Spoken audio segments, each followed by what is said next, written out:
Bonjour à tous. Je pense que vous devez bien m'entendre. Bienvenue dans cette webconférence donc dédiée au SEO et aux dernières nouveautés SEO. Donc une conférence que j'anime en partenariat avec le CCM Benchmark. Et bien, ce que je vous propose, c'est de démarrer. Je vois des bonjours qui passent dans le chat. Bonjour à tous.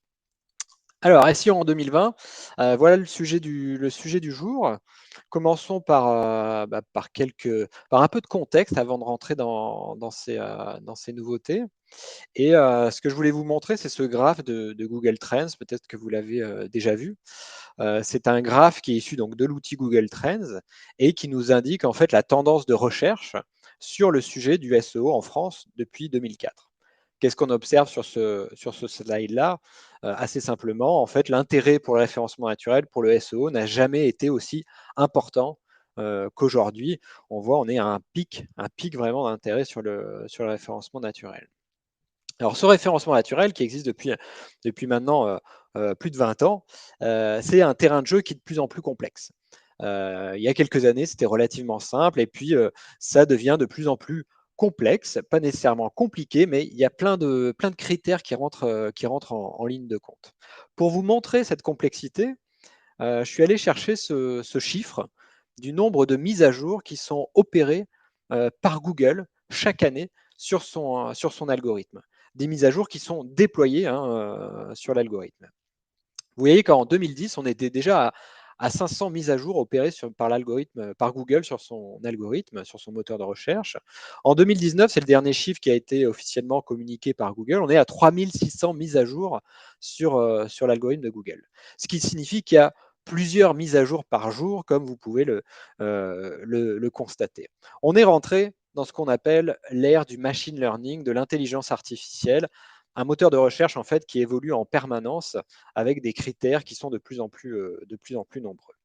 Alors aujourd'hui, on a qu'une demi-heure et même plus que 27 minutes pour évoquer ce sujet-là. Alors je ne vais pas rentrer bien évidemment dans toute la complexité du référencement naturel qui nécessite quand même plusieurs heures, voire plusieurs jours pour être présenté. J'ai fait le choix de vous présenter 4 annonces récentes qui ont été opérées par Google, 4 annonces récentes et qui sont importantes pour le référencement naturel. Alors commençons par vous présenter ces 4 annonces et les 4 sujets qu'on va évoquer durant cette demi-heure. Donc, ce qu'on appelle le passage ranking, ce sera notre premier sujet. Deuxième sujet sera lié aux Core Web Vitals, donc les Core Web Vitals ou encore en français les signaux web essentiels. Le troisième sujet sera sur le Page Experience Signal. Et puis le quatrième sujet sera sur une des dernières mises à jour, non encore déployées par Google, qu'on appelle MOOM, Mum, maman. On verra que ça ne signifie pas forcément maman, c'est un acronyme. Alors commençons par la première annonce, donc passage ranking, une aiguille dans une botte de foin. Alors il s'agit de quoi s'agit-il, le passage ranking? C'est une annonce qui a été faite par Google en fin d'année dernière. Vous voyez, c'est issu de cet article-là, comment l'intelligence artificielle rend Google encore plus efficace. Ça a été publié, on voit la date ici, le 15 octobre 2020. Dans cet article-là, Google nous explique qu'il est désormais capable d'aller détecter dans un article relativement long des passages particuliers qu'il va indexer plutôt qu'indexer des pages. Google fonctionne en termes de pages. Et voilà ce qu'il est écrit dans cet article-là. Ici en anglais, je vous le traduis. On a récemment fait en fait un bond en termes de technologie très important dans une manière de classer les pages. Et on est non seulement capable d'indexer des pages, mais désormais également des passages individuels de ces pages-là. Ça veut dire quoi? C'est-à-dire que Google, dans une page qui est relativement complexe, qui aborde plein de sujets différents, Google va être en capacité d'aller chercher dans cette page-là les sous-thématiques qui s'illustrent dans cette page et comprendre finalement que dans une thématique, dans la thématique d'une page, il peut y avoir plein de sous-thématiques. C'est cette fameuse image, aller chercher une aiguille dans une botte de foin. Dans une page, imaginons qui fait 5000 mots, Google va être capable d'aller chercher un petit paragraphe qui pourrait répondre à des questions extrêmement précises. Vous savez, Google, c'est son objectif, c'est essayer de répondre à des questions de plus en plus précises. Alors, quand cette mise à jour a été déployée par Google, Google nous a montré cette capture d'écran-là. Il nous a dit, voilà, avant cette mise à jour passage ranking, voilà comment on répondait à cette question. La question, en l'occurrence, c'est comment je peux déterminer si ma maison a des fenêtres qui filtrent les UV, si vous voulez, avant et après.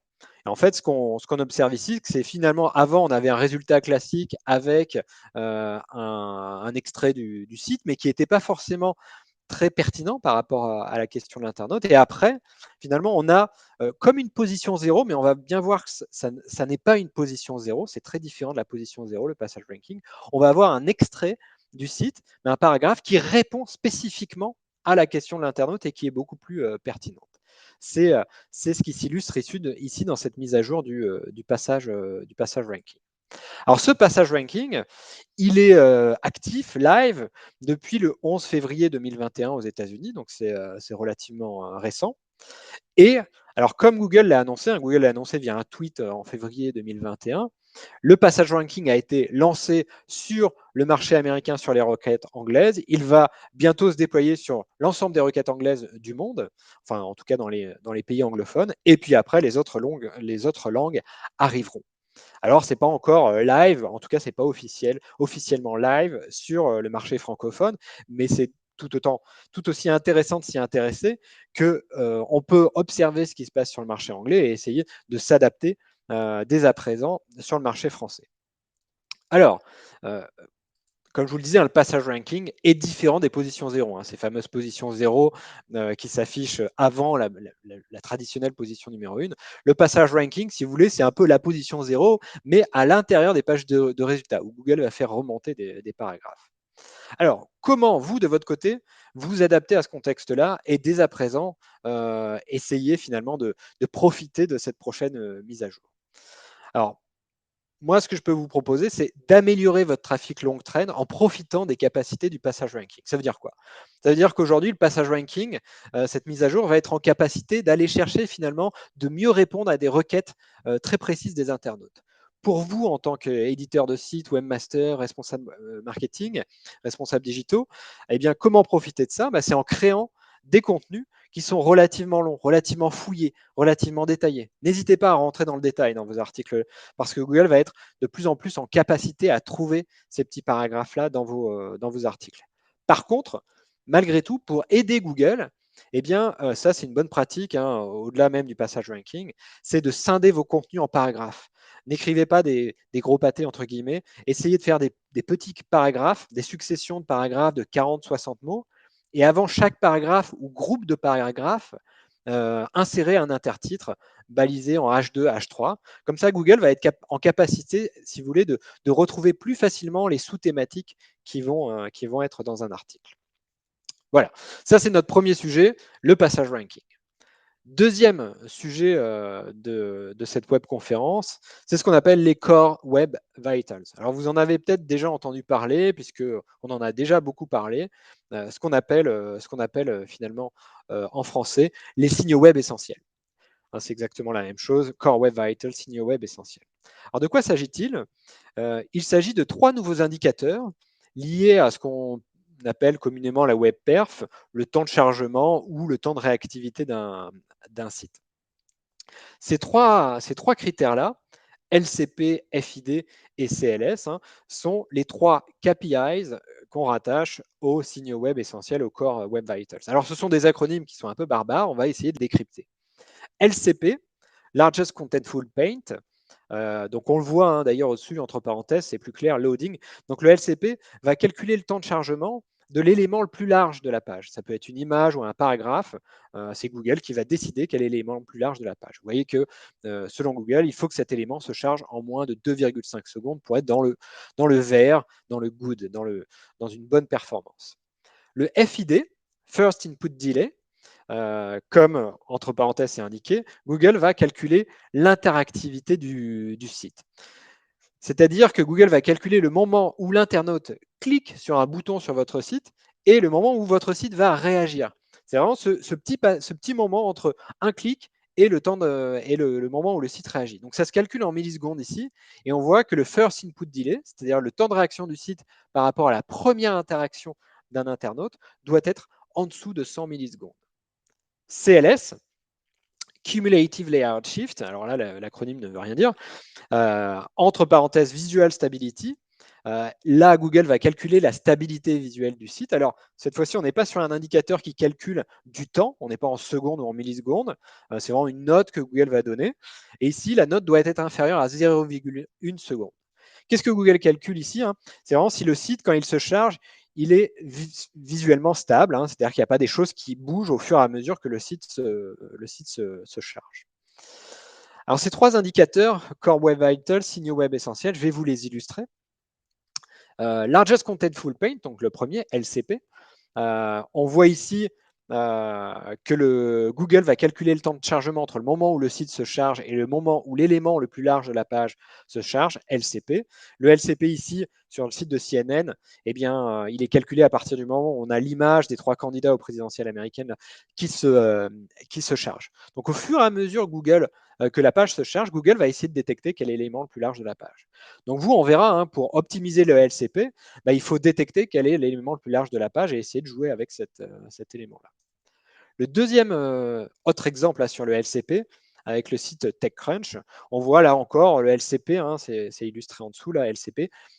C'est une image, c'est souvent une image, mais ça peut être parfois un paragraphe également qui va être pris en compte comme LCP, comme l'élément le plus large de la page par Google.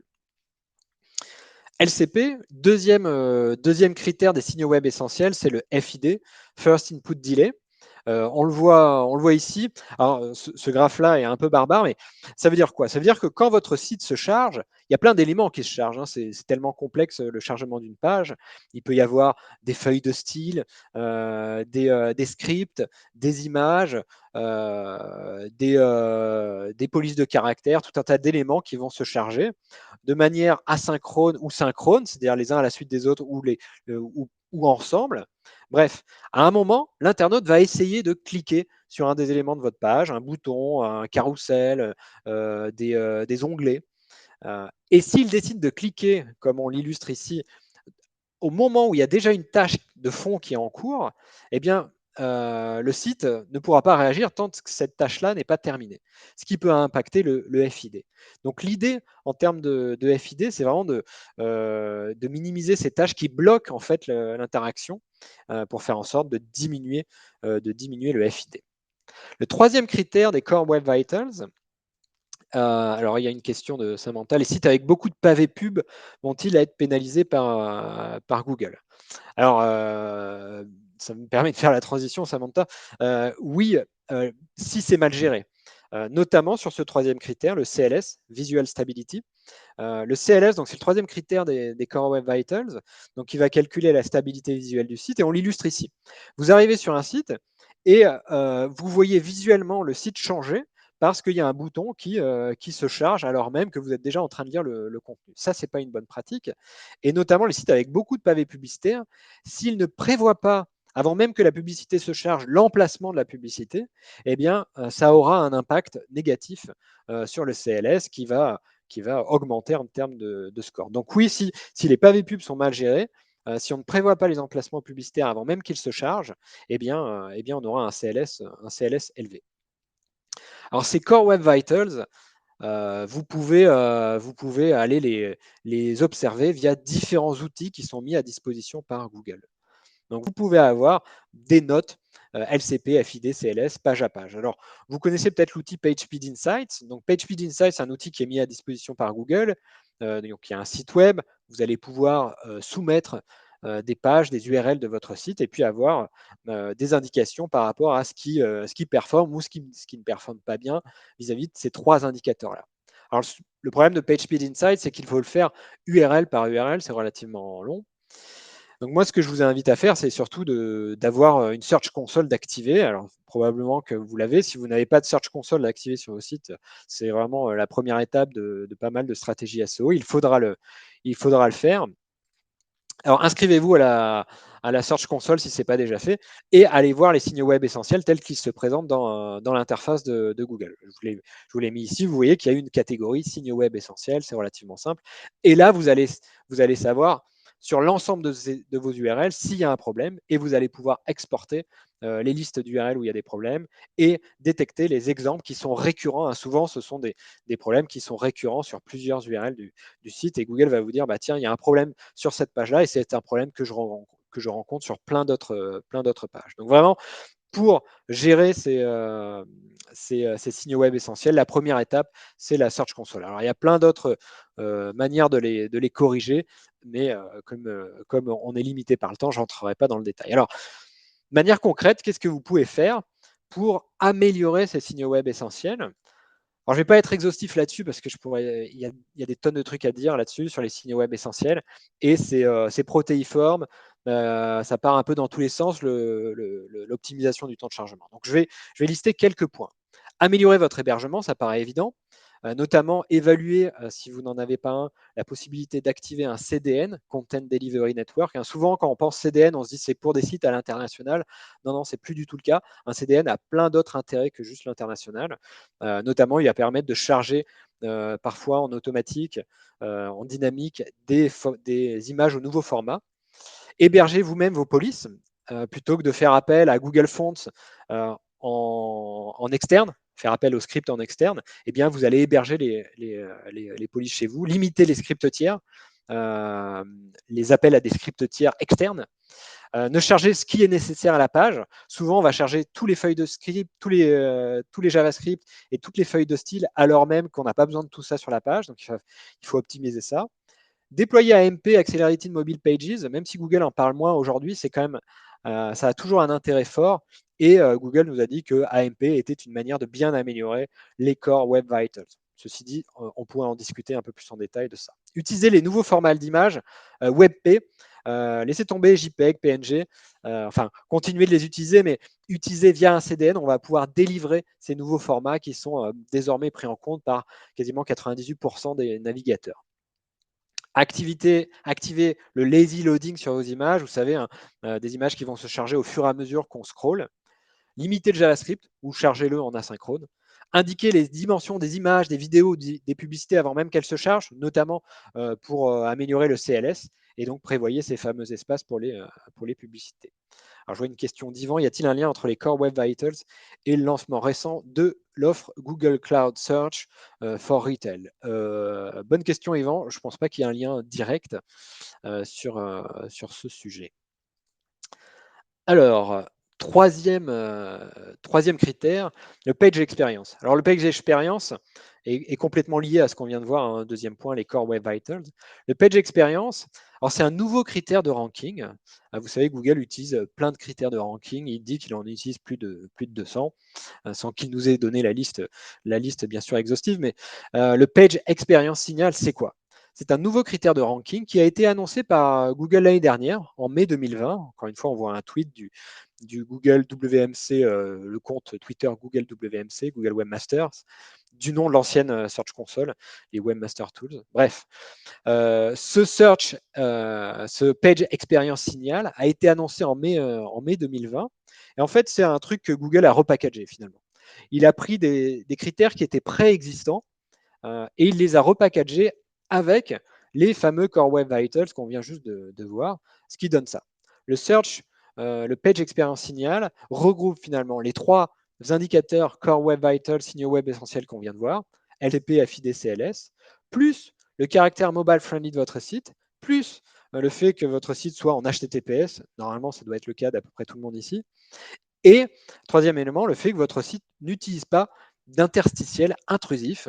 Donc, c'est quoi des interstitiels intrusifs? C'est des pop-in plein écran ou un interstitiel qui prend tout l'écran à partir du moment où on arrive des pages de résultats de Google. Alors, il y avait aussi un autre critère quand Google a annoncé le Page Experience, notamment le fait que le site soit safe, c'est-à-dire qu'il n'y ait pas de virus sur votre site. Ça, Google l'a enlevé du Page Experience Signal récemment. Alors, ce Page Experience Signal, donc, qui regroupe l'ensemble de ces indicateurs, est devenu donc un ranking factor. Google nous a fait le coup du ranking factor. Pourquoi je dis que Google a fait le coup du ranking factor? C'est-à-dire que pour faire un peu pression sur les webmasters, Google nous a dit bah, ce critère-là devient un critère de ranking. Donc tout le monde court les bras en l'air en se disant bah, attention, attention, il faut absolument optimiser son site là-dessus. Alors, je vais modérer un peu le propos.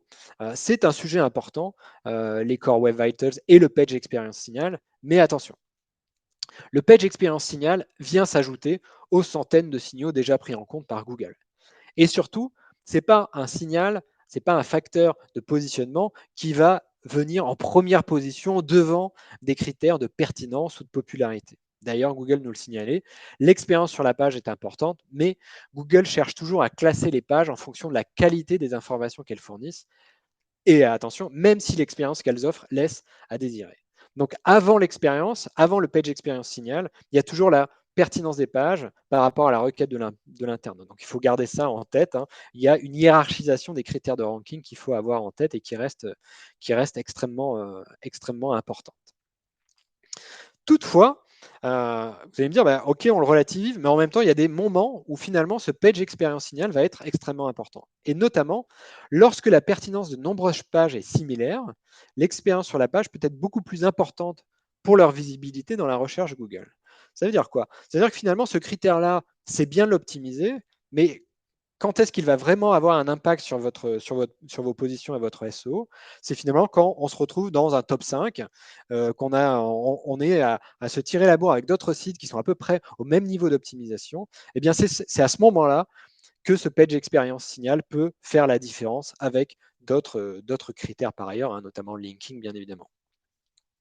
Alors, où retrouver des informations sur ce page experience signal? Eh bien, comme je vous le signalais pour les Core Web Vitals, eh bien, c'est dans la Search Console que vous allez pouvoir avoir des informations intéressantes sur ces sujets. Donc, dans la Search Console, vous avez au-dessus des signaux web essentiels, vous voyez sur la gauche, là dans le menu, on a Expérience sur la page. Et donc là, vous allez voir combien de pages de votre site sont en mesure d'être validées comme conformes à une bonne expérience sur la page selon Google. Hein, une bonne expérience sur la page donc regroupe les signaux web essentiels, le caractère d'ergonomie mobile de votre site, le caractère HTTPS et puis le fait de ne pas avoir d'interstitiel intrusif. Alors, quand on arrive sur cette rubrique de la Search Console, eh bien, on a le pourcentage de pages qui passent le page Experience Signal, et puis on nous dit quels sont les problèmes. Alors, sur la quasi-totalité des sites que je peux suivre, hein, le problème qui est le plus récurrent, c'est pas le caractère HTTPS des sites, parce qu'en général, les sites sont en HTTPS. C'est assez rarement l'ergonomie mobile ou à la marge, quelques URL qui ont du mal à passer, mais c'est à la marge, c'est anecdotique. C'est souvent toujours le même problème, c'est des sites qui n'arrivent pas à passer les signaux web essentiels parce que, par exemple, vous avez décidé de passer par un framework JavaScript et que c'est compliqué d'optimiser des sites qui utilisent des frameworks JavaScript ou d'autres raisons. Il n'y a pas que ça, bien évidemment. Mais il y a des contextes techniques qui sont plus difficiles à optimiser que d'autres en termes de signaux web essentiels. Alors, ce Page Experience Signal, est-ce qu'il est actif? Ça démarre quand? Eh ben, c'est déjà dans la Search Console, et parce que c'est déjà live. Le Page Experience Signal est déjà live. Il a été déployé très récemment. Il y a eu un déploiement progressif de ce Page Experience Signal entre le 15 juin 2021 et le 31 août 2021. Vous voyez, c'est tout frais. On est le premier mois, là, le septembre 2021, c'est le premier mois durant lequel le Page Experience Signal est live totalement. Et donc, ce déploiement a été progressif. Et comme Google nous l'a dit, on y va pas à pas sur ce déploiement progressif et progressivement que potentiellement, même après le 31 août 2021, ce critère-là va gagner en puissance. Mais là encore, attention, il faut modérer le propos, hein, il va gagner en puissance, mais il ne va pas déloger des critères classiques comme la pertinence de la page. Alors, ce que Google nous a annoncé et qui n'est pas encore live par contre, c'est qu'il y aurait probablement, en tout cas c'est ce que Google nous dit, une petite icône qui serait associée aux pages qui sont validées comme proposant une bonne expérience. Alors, c'est des icônes qu'on a pu le voir dans le passé quand Google a lancé le caractère mobile friendly des sites il y a très longtemps. Il y avait un petit label qui apparaissait dans les pages de résultats pour les pages qui étaient mobile friendly. Là, il y avait écrit en français adapté au mobile. Puis ce label a disparu. Il y a un nouveau label qui est arrivé pour les sites qui utilisaient AMP, Accelerated Mobile Pages, donc un petit éclair. Ce petit éclair a disparu là très récemment parce que Google a dit on va le remplacer par un label dans les pages de résultats pour les pages qui sont conformes Page Experience Signal. Il n'est pas encore arrivé, ce label-là, mais il devrait arriver. En tout cas, c'est une annonce qui a été faite par Google. Alors, comment optimiser votre site pour le Page Experience Signal? Que pouvez-vous faire? Bah, déjà, analyser vos performances via la Search Console de Google. Est-ce que vos pages passent ce critère-là? Travailler vos pages les plus stratégiques, ça sert à rien. Enfin, c'est pas que ça sert à rien, mais si vous êtes limité en temps et en ressources, allez directement travailler vos pages les plus stratégiques, celles qui ont sur lesquelles vous souhaitez avoir des positions sur des mots-clés assez stratégiques, assez concurrentiels. Optimiser les Core Web Vitals, puisque c'est un des sous-critères du Page Experiential. Regardez le caractère mobile friendly, HTTPS de votre site, et puis évitez de charger des interstitiels et pop-in pour les visiteurs en provenance de Google. Alors, sur ce dernier critère, Google ne nous donne pas d'indication au sein de la Search Console sur le fait qu'une page pourrait être retoquée du fait qu'elle utilise des interstitiels ou des pop-in. Voilà, quatrième élément, la mise à jour MUM. Alors, ce n'est pas vraiment une mise à jour, puisqu'elle n'a pas encore été déployée, mais on va en parler parce que Google a fait quand même pas mal d'annonces sur ce sujet-là, sur le sujet de MUM. Alors, c'est quoi MUM? MUM, c'est un acronyme qui s'appelle Multitask, enfin qui signifie Multitask Unified Model, hein, ce qui veut rien dire, comme ça. Et donc, ça a été annoncé dans un article de mai 2021, donc là aussi relativement récent, où Google titrait son article A New AI Milestone for Understanding Information. Donc, encore une fois, un nouveau pas, un nouveau jalon en termes d'intelligence artificielle pour bien comprendre, mieux comprendre l'information. Alors, ça veut dire quoi? Qu'est-ce qui se cache derrière MUM? MUM est un modèle de traitement automatique du langage, poussant l'analyse encore plus loin que BERT. Alors, c'est quoi BERT? Peut-être certains d'entre vous ne savent pas ce qu'est BERT. BERT, c'est la dernière mise à jour sémantique très importante de Google, qui notamment permettait de beaucoup mieux comprendre les requêtes des internautes, avec la capacité de BERT de comprendre le contexte global d'une phrase et pas seulement les mots, mais c'est de comprendre les mots par rapport au contexte de la phrase. MUM va un peu plus loin. On n'aura pas le temps de rentrer dans le détail de MUM aujourd'hui, mais je vais juste prendre comment Google nous présente MUM. Il nous dit que c'est 1000 fois plus puissant que BERT. Je n'invente pas, hein, je l'ai pris d'un article de Google, en sachant que BERT, Google nous avait dit que BERT, déjà, il y a 3 ans, BERT était déjà 5 fois plus puissant et que tout ce qu'ils avaient fait auparavant, et que c'était une avancée extrêmement importante dans le search, probablement une des plus importantes avancées dans le search. C'est comme ça qu'on nous avait présenté BERT, et là, on nous dit que c'est 1000 fois plus puissant que BERT. Donc, une promesse assez forte de Google. Alors, j'ai repris une citation du site Siècle Digital qui qualifiait MUM d'un assistant virtuel de recherche qui fouille le web pour trouver des solutions à des questions précises. Et j'aime bien cette formulation-là parce que ça traduit bien un peu l'ambition derrière BERT. C'est un assistant virtuel. On n'est plus forcément dans simplement la notion de recherche. On est finalement dans cette feuille de route qu'a Google et que Google nous a présenté déjà dans des articles avec cette phrase Google's shift from answers to journeys. Effectivement, Google est en train de changer d'un moteur de réponse. On est pleinement aujourd'hui dans l'ère du moteur de réponse avec les positions 0, le passage ranking qu'on a vu en première partie, à Google qui veut devenir un moteur, finalement un compagnon de nos journeys, donc de nos parcours de recherche, de nos parcours de découverte, et pouvoir nous proposer des résultats de plus en plus pertinents, même parfois quand il n'y a pas de recherche, via notamment Google Discover que vous connaissez peut-être. Alors même qui n'est pas encore live, voilà comment Google nous l'a présenté. Voilà une typologie de requête que nous pourrions faire. J'ai fait une randonnée sur le mont Adams et j'aimerais désormais faire une randonnée sur le mont Fuji next fall, donc au prochain automne. Qu'est-ce que je devrais préparer? Et en fait, Google là-dedans va être capable finalement de rattacher Mont Adams et Mont Fuji et de faire ce qu'on appelle de la vectorisation, c'est-à-dire de retrouver les thématiques qui sont les plus proches des entités qui sont représentées dans cette phrase-là, et de se dire, bah, OK, Mont Adams, OK, il a fait une randonnée sur le Mont Adams, mais là, c'est sur le Mont Fuji, et surtout, c'est en automne. Donc, automne, hiver, il va être en capacité d'aller chercher ça. Alors, j'ai ma présentation qui vient de disparaître. OK, merci. Je finis juste, je suis bientôt à la fin. Voilà d'autres typologies que MUM, typologie de questions auxquelles MUM va répondre. C'est par exemple, can I use this to hike Mont Fuji? Est-ce que je peux utiliser ça avec une requête sous forme de photo, d'image. Google est capable de comprendre ce qu'il y a dans l'image. Ou même encore, et là c'est assez subtil, imaginons que vous fassiez une requête sur un lieu touristique au Japon. Eh bien, plutôt que de rechercher les sujets qui sont relatifs à ce lieu touristique dans votre langue, Google va aller chercher finalement les typologies de réponses qui existent en japonais et va ensuite transcrire finalement les sujets qui sont les plus fréquents en japonais dans votre langue pour éviter d'oublier des sous-sujets. Parce que forcément, dans la langue native, il y a beaucoup plus de richesse de sous-sujets que dans votre langue. Et comme ça, hein, Google, son ambition en tout cas, telle qu'il nous la présente, c'est de mieux répondre à ces questions-là. Alors, ça, c'était notre quatrième partie. Je n'ai pas de conseils pratiques aujourd'hui. MUM n'est pas encore déployé, ou en tout cas pas officiellement, ou très partiellement s'il a été déployé. J'en arrive à la fin. Donc, je vous ai présenté 4 éléments. Mais ce que je voudrais juste dire avant de terminer et de prendre des questions, il va falloir savoir prioriser vos actions SEO. Je vous ai présenté la 4 nouveautés, mais il faut savoir que ces 4 nouveautés s'insèrent en fait dans une logique SEO beaucoup plus large.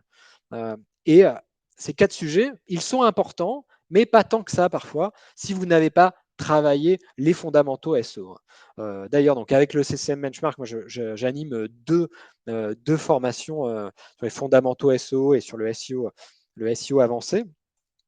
Et si j'avais à synthétiser les sujets, les fondamentaux à travailler en priorité, au-delà des 4 sujets qu'on vient de voir, et je le fais très simplement, mais bien évidemment, ça nécessite beaucoup de temps pour l'expliquer, mais déjà, avec ces 3 points, vous aurez compris, il faut des contenus de qualité et bien organisés. L'arborescence d'un site et l'architecture de l'information sont extrêmement importantes en SEO. Des liens puissants et thématiques, la notion de linking, de popularité, c'est ce qui fait le succès d'un site. Et puis, bien évidemment, le socle technique solide avec plein de sous-sujets sur cette technique. Voilà, on en arrive à la fin. Je vous remercie pour votre attention et bien évidemment, s'il y a des questions, n'hésitez pas à les envoyer dans le chat. C'est le moment euh, pour que je puisse y répondre.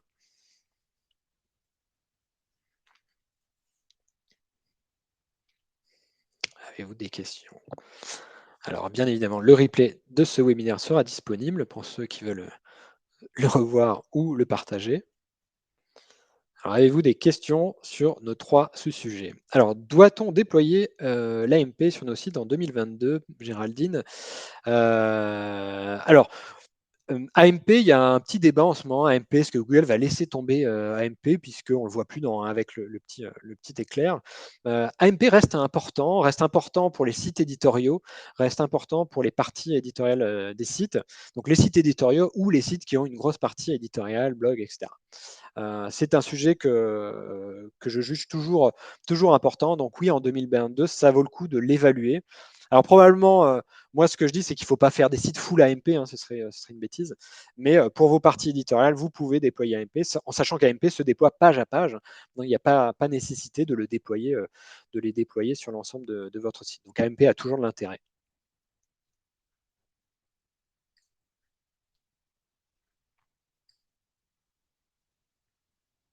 Merci pour vos retours. Est-ce que vous avez des questions additionnelles?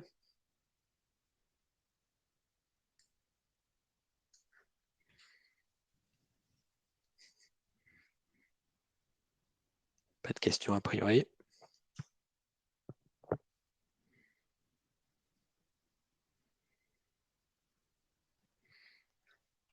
Alors, s'il n'y a pas de questions, si vous avez d'autres questions, voilà, n'hésitez pas à les envoyer au CCM Benchmark ou par téléphone, que ce soit sur cette formation ou sur les formations proposées. Voilà. S'il n'y a pas d'autres questions, moi, ce que je vous propose, c'est de clôturer ce webinaire. Je vous remercie pour votre attention, pour votre participation. Et puis, je vous donne rendez-vous sur soit une des formations que je peux animer avec le CCM Benchmark, soit sur un autre webinaire que nous pourrons peut-être mener toujours en partenariat avec le CCM Benchmark. Merci à tous, bon appétit et bon après-midi. Au revoir.